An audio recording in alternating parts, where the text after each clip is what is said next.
皆さんこんにちは、哲夫です。前回は旋盤やフライス板で使う工具を自作するためにペーパーを削ってみました。その中で一つ気になることがあります。それは切削面の粗さです。ペーパーは面と面の摩擦で固定されるので、この面は粗くない方が理想的ですよね。そもそも旋盤で作った部品の表面が粗く、見た目が悪いとテンションも上がりません。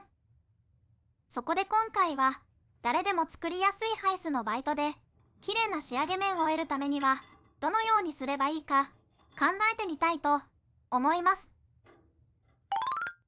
そもそもなぜ切削した表面が粗いのでしょうか。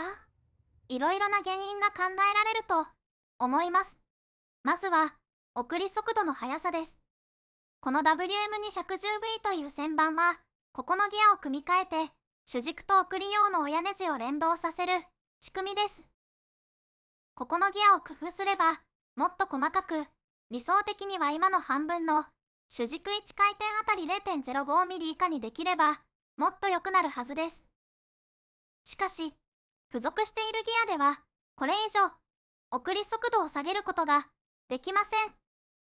旋盤の合成や隔週導面の精度も仕上げ面に関係しているはずですが、今回は旋盤の改造は置いといてバイトの形状で仕上げ面の向上をしていきたいと思います。これは前回仕上げに使ったバイトです。かなりとんだった刃先を持っています。このバイトは合成のない細い材料を削るときは切削抵抗が少なく精度が出るはずです。しかし送り速度を下げられない現状では切削表面の粗さにつながってしまいます。逆を言えば大きな R を持つバイトを使えば良いということです。そこでいつものように完成バイトから刃を削り出して仕上げ用のバイトを作ってみます。今手に持っているのは 6mm のドリルシャンクです。つまりこのシャンクの丸みを参考に削れば半径 R3mm の刃先を作ることができます。ということで削ってきました。削る部分も少ないのですぐに出来上がりました。刃の当たる部分が広いのでビビりの防止で、すくい角は少し大きめに25度くらいつけています。実際に削ってみましょう。これが今回の材料です。 S45C の黒革材、直径は 32mm です。硬い黒革で覆われているので、まずは粗削り用のバイトでこの表面の黒革を削ります。切り込みは 1mm 程度、回転数は400回転程度です。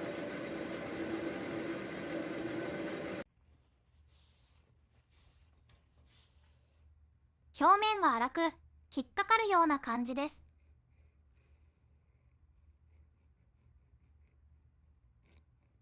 次は前回使ったとんだったバイトです。切り込みは 0.02mm、回転数は同じ400回転程度です。バイトが尖っているので少ない切り込みでもきちんと削れています。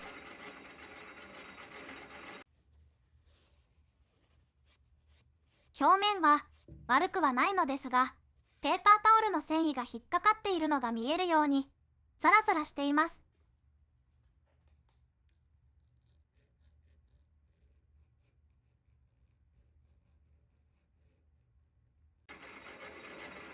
次は先ほど作った半径 R3mm 程度のバイトで削ってみます。今回も切り込みは 0.02mm、回転数400回転程度です。きちんと切り子が出て削れています。これはすくい角を25度程度と大きめに取っているからだと思います。映像では分かりにくいと思いますが、触った感じ、表面の粗さは改善されました。しかしもう少しすべすべな表面を目指したいと思います。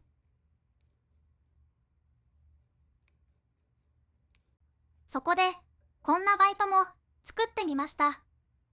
半径 R のないバイトです。バイトの後ろからライトの光を見てまっすぐに取り付けます。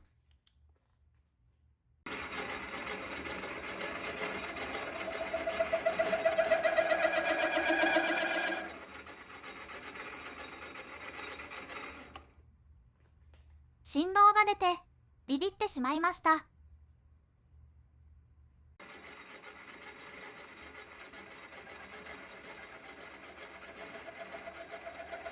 ビビった時の最初の手段は回転数を落とすことです。削りながら徐々に回転数を落とし、振動が出ない回転数を探します。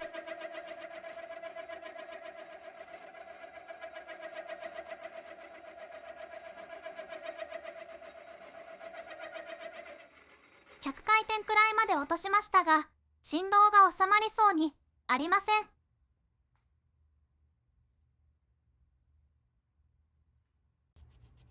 次にやることは、バイトを研いで切れ味を良くすることです。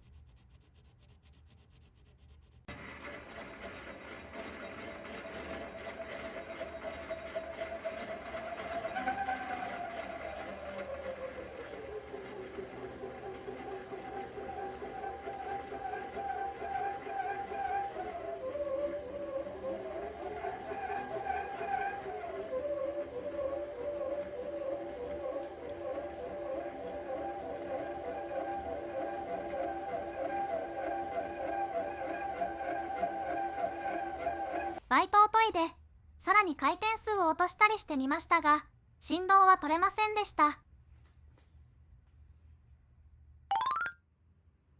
これはケールバイトです。オークションサイトで購入したバイトの山の中に入っていたものです。この独特の形状の部分で衝撃を吸収して振動を起こしにくいというバイトです。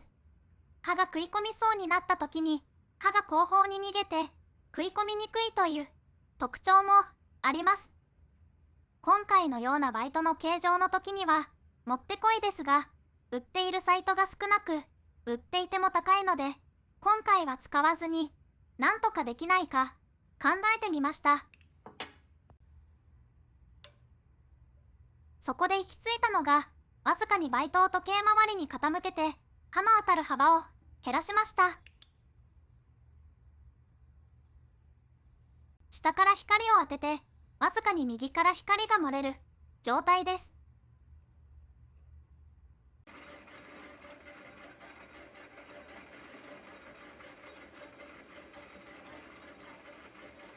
こうすることでビビりは解消されました。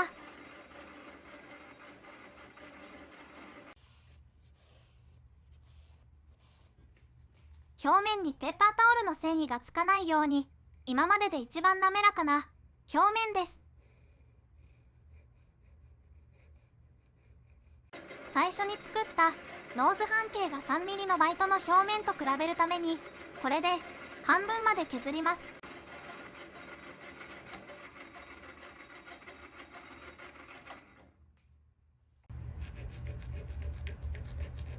見た目ではほとんどわかりませんが、触って比べると左の平らなバイトで削った方が滑らかです。